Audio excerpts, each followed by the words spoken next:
Olá, bem-vindos ao nosso tópico 3, as imagens de drone. Né? Então, o drone é uma nova tecnologia, né? Já está aí há alguns anos, mas é uma tecnologia bastante recente comparada às imagens de satélite e às fotografias, antigas fotografias aéreas. E os drones surgem como uma nova grande opção para que a gente possa obter informações sobre o território, né, com altíssima precisão, uma coisa que vai muito além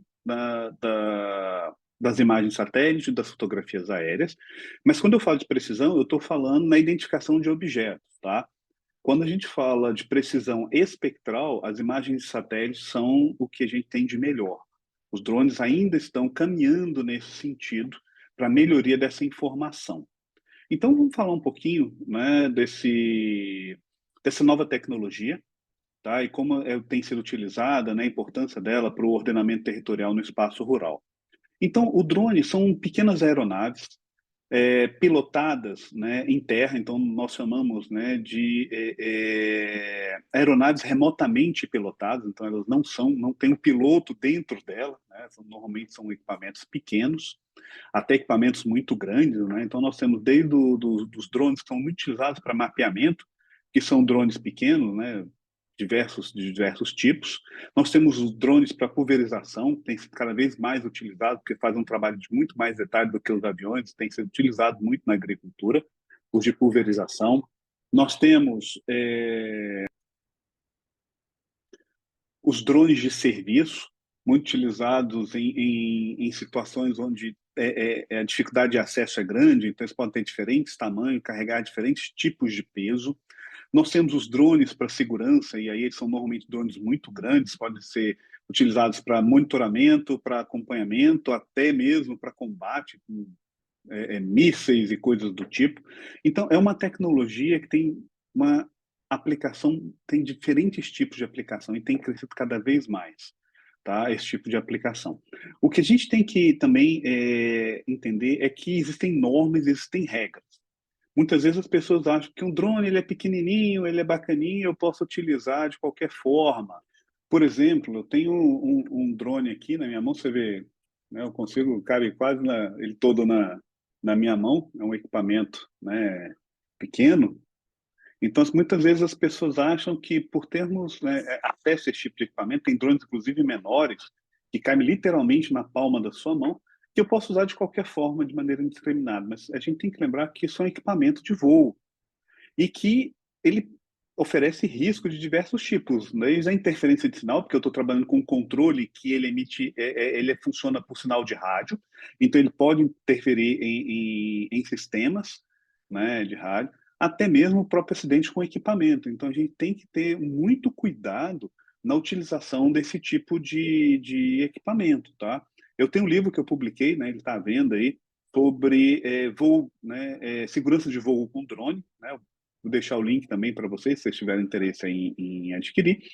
Mas eu vou mostrar aqui, né, os sites, né, do governo que tratam dessa informação, né, referente à normatização, à segurança do drone, para que a gente possa entender, primeiro, né, a segurança desse equipamento, as necessidades de registro desse equipamento, até discutirmos a utilização deles. Ok? Então, vou compartilhar aqui minha tela com vocês. Então, vocês estão vendo aí, né, a minha tela. Então, essa aqui é o site do Departamento de Controle do Espaço Aéreo, né, do DCEA, e ele vai fazer todo esse controle de uso dos drones no espaço aéreo. Ele vai autorizar a utilização do seu drone para fins profissionais. Então, tem uma série de informações aqui, vídeos de campanhas, né, que trazem essa informação.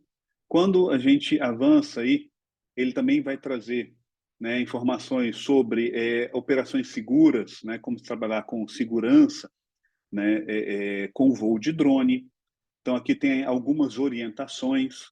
Então, se você for usar aí, olha, o aerolevantamento é obrigatório autorização do Ministério da Defesa. Vou mostrar como a gente obtém essa autorização. Então, se eu for fazer um mapeamento aéreo, eu preciso fazer com drone, né? Eu preciso fazer um levantamento da minha área, eu vou contratar uma empresa, eu vou utilizar um drone para fazer isso, né? Essa empresa tem que ter essa autorização antes, para saber, olha, existem outros pedidos na área, é uma área de restrição, por exemplo, próximo a áreas de aeroportos, de heliportos, são áreas que são restritivas à utilização de drone. Áreas de segurança, como áreas militares, presídios, né, são áreas também restritivas à utilização de drone. Então, sempre que a gente pedir essa obrigação, essa autorização, ele vai ser avaliado e vai ser liberado para você utilizar, né, de forma legal. Nós temos aí, que eu vou comentar, né? Não vou sobre áreas de segurança, então presídios, áreas militares, delegacias, nada disso deve ter sobrevoado com drone. Tem locais específicos para aeromodelismo, então você vai utilizar o drone para recreação. Normalmente tem áreas, dependendo da cidade, né? Aqui, né, estou falando de Brasília, nós temos áreas para aeromodelismo, onde são áreas específicas, onde tem segurança de voo.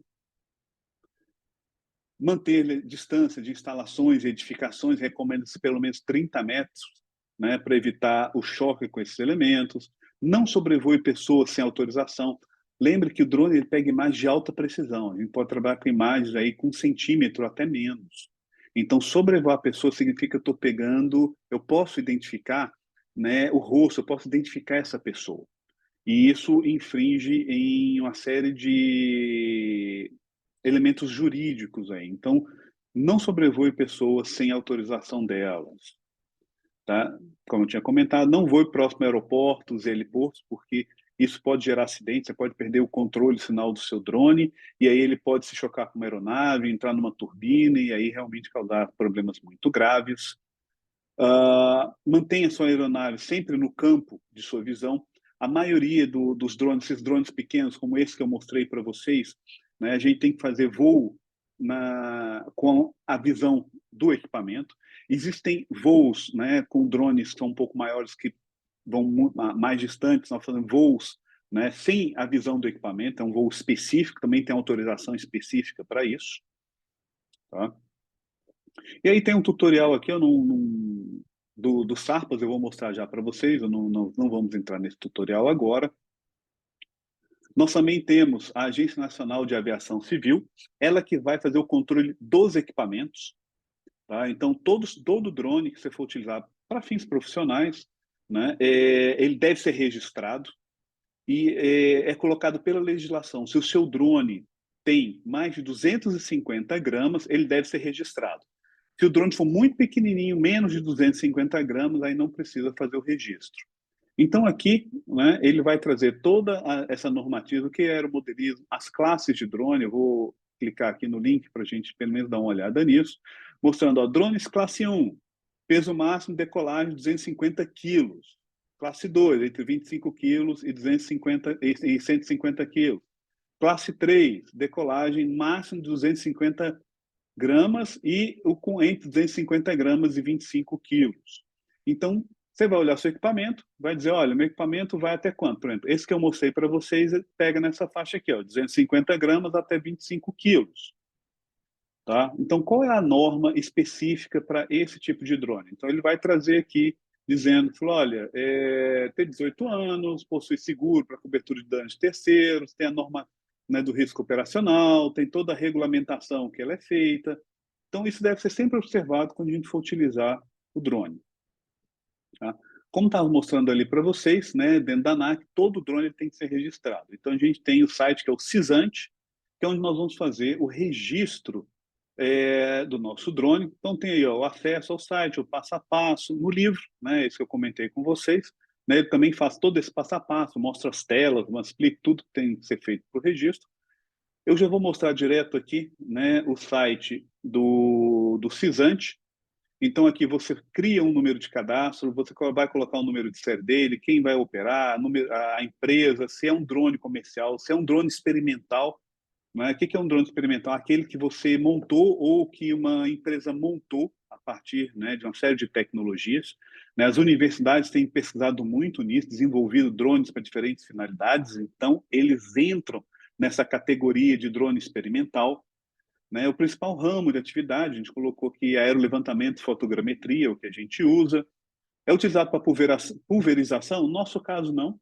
Né? Tem também uma legislação específica para isso. E aí você vai fazer o registro e no final você tem a certidão, né, do seu equipamento. mostrando, ó, meu drone está registrado, até quando vale esse registro, né? Então, esse drone aqui nosso, que nós pegamos, ele não é recreacional, ele vale até 7 de abril de 2025. Então, a cada 2 anos eu tenho que fazer o registro novamente para que a ANAC saiba se o equipamento ele continua em uso, tá? Então, né, a gente vai renovando caso ele continue em uso, e esse registro eu tenho que andar sempre com ele. Então, toda vez que eu vou fazer um trabalho com drone, eu tenho que ter esse registro. Pode ser ele meio digital, eu posso salvar isso aqui como PDF, ou posso imprimir. Caso venha a fiscalização, eu mostro, olha, eu tenho o registro do equipamento, ele tem um número de série, né, como aviões têm, por exemplo. Esse aqui está o número de série dele, está aqui, né, PP 2023-04071, né, então tem um número de série dele, dentro do órgão de controle de aeronave. Quando a gente vai fazer voos, né, então primeiro a gente registra a aeronave, depois a gente vai fazer o voo da aeronave. Então a gente tem que fazer uma solicitação, né, para utilização para acesso do espaço aéreo. Então a gente vai dizer, olha, onde eu vou fazer esse voo? Ah, vou fazer numa região A, na região B, quais são as coordenadas? Então a gente vai entrar no sistema SARPAS, né? Você tem que ter aí, né, o registro no GovBR, e aí lá você vai fazer toda a configuração da sua solicitação de voo. Então vamos acessar aqui, eu já conectei no meu, né? Você vê os últimos 2 voos, um está negado, um está cancelado. Isso aqui é porque é voo teste, né? E na verdade eu vou criando simulações para aula para mostrar isso, tá? Então como é que a gente faz? Os sistemas, né, o CISANT e o SARPA são conectados. Então, quando a gente vai fazer uma solicitação, se eu clicar em aeronaves, ele vai mostrar minhas 4 aeronaves aqui, aquelas que estão registradas lá no CISANT. Então, toda vez que você faz um registro de uma aeronave, automaticamente ele vai passar para cá, né, para você escolher quando você vai fazer a solicitação de voo. Então, a gente vai aqui, ó, vou mostrar aqui rapidamente, né, a solicitação de um novo voo. Quem é que vai voar? Quais são as aeronaves? Aí aparecem as minhas 4 aeronaves ali. Vou selecionar essa daqui. Tipo de operação, aí recreativo, princípio de som aerolevantamento.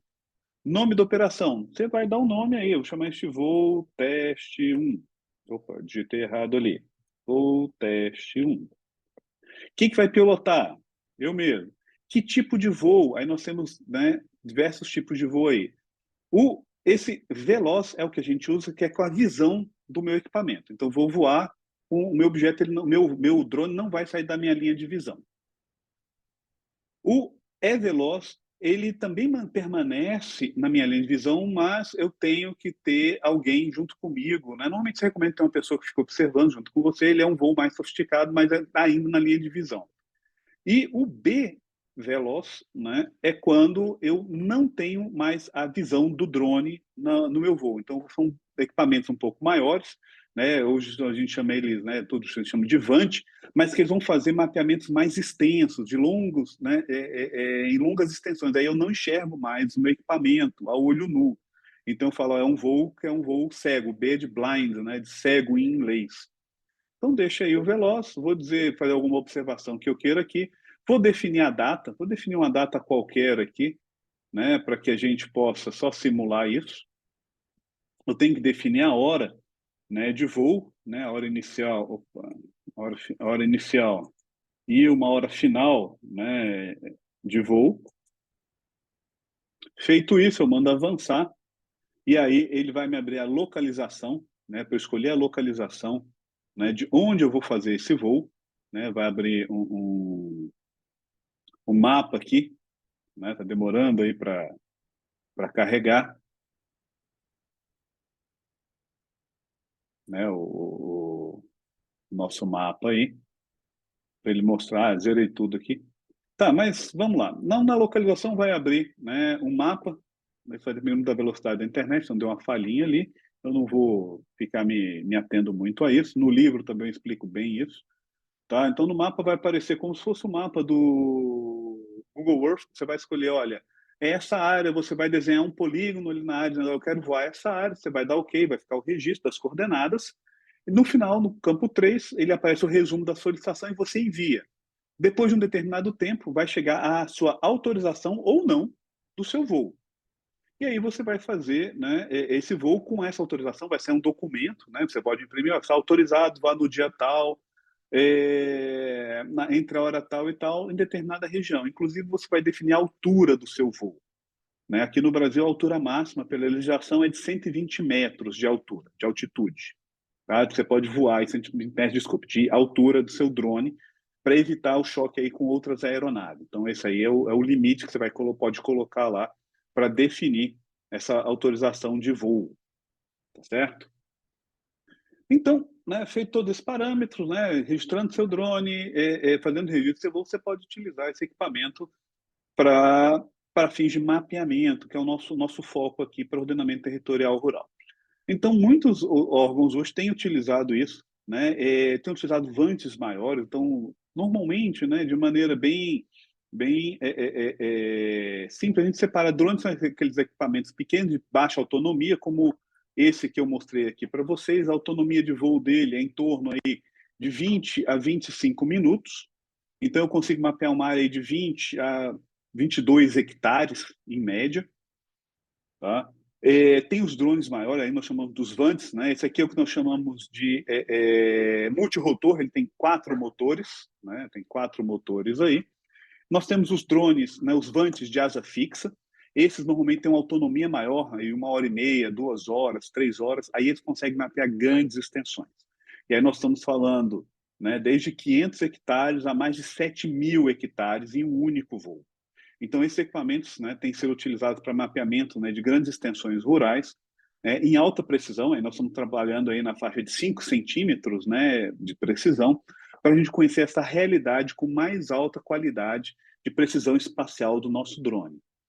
Tá? E aí a gente obtém essas imagens, aí a gente faz toda uma análise, interpretação e processamento delas para obter essas informações mais precisas. Uma outra coisa também muito tem sido crescido cada vez mais no drones é a utilização de câmeras multiespectrais. Lembra que na aula anterior, né, eu tratei disso, falando de sensoriamento remoto multiespectral, pegando faixas de espectro eletromagnéticos diferentes. No drone, normalmente a gente trabalha com imagens no espectro do visível, né, o verde, vermelho e o azul, e no infravermelho próximo, que é justamente para a gente trabalhar com índices de vegetação. Então, a gente já tem câmeras específicas para isso, né, para trabalhar com drone, com esse tipo de câmera. Algumas já embarcadas nele, outras são câmeras que a gente adapta ao drone para fazer esse tipo de análise. E aí também a gente gerar imagens, né, de índice de vegetação com maior precisão do que as imagens de satélite. Então, você pode ver que nós temos aplicações muito grandes para o ordenamento territorial. Nós já temos propostas para algumas secretarias, né, de utilização de drones para monitoramento, né, de áreas de recuperação. Então, foi definida uma faixa, né, de acompanhamento, né, uma faixa de 25 metros, com acompanhamento metro a metro, de restauração ambiental. A gente falou, olha, a cada 2 anos a gente faria o voo nessa faixa com alta precisão, e a gente consegue pegar não só o acompanhamento, monitoramento do crescimento, da restauração ambiental, mas a gente também consegue visualizar a altura, né, dessa vegetação. Então, a gente consegue acompanhar o quanto ela está crescendo por período. Então, isso também é interessante nesse processo de mapeamento. Então, você pode ver que a utilização de drone para o ordenamento e para o monitoramento ambiental, ele é muito grande. Isso tem facilitado e dado mais instrumentação para que a gente possa utilizar. Uma outra vantagem também do drone é como ele voa abaixo do nível das nuvens, ela não é um interferente. Eu posso fazer o voo em diferentes momentos, em vários dias seguidos, até porque o custo em relação à imagem de satélite, né, as pagas, claro, né, e ao voo, né, com avião, ao aerolevantamento tradicional, ele é muito mais barato. E a gente obtém uma série de informações aí com alta precisão. Então, tudo também vai depender da nossa demanda aí, né? Órgãos como o INCRA, como o IBAMA tem investido em drones para monitoramento, tá? Drones grandes, vantes grandes, né, para poder fazer levantamentos de extensas áreas, né, no território, de forma que eles possam fazer esse monitoramento contínuo, orientar, educar, né, e até mesmo quando for o caso, né, punir aqueles que não estão cumprindo com as normativas. Então, o drone se mostra aí uma nova tecnologia bastante interessante, bastante funcional para o ordenamento territorial no espaço rural. Obrigado por vocês terem assistido até aqui e nos vemos na nossa próxima aula.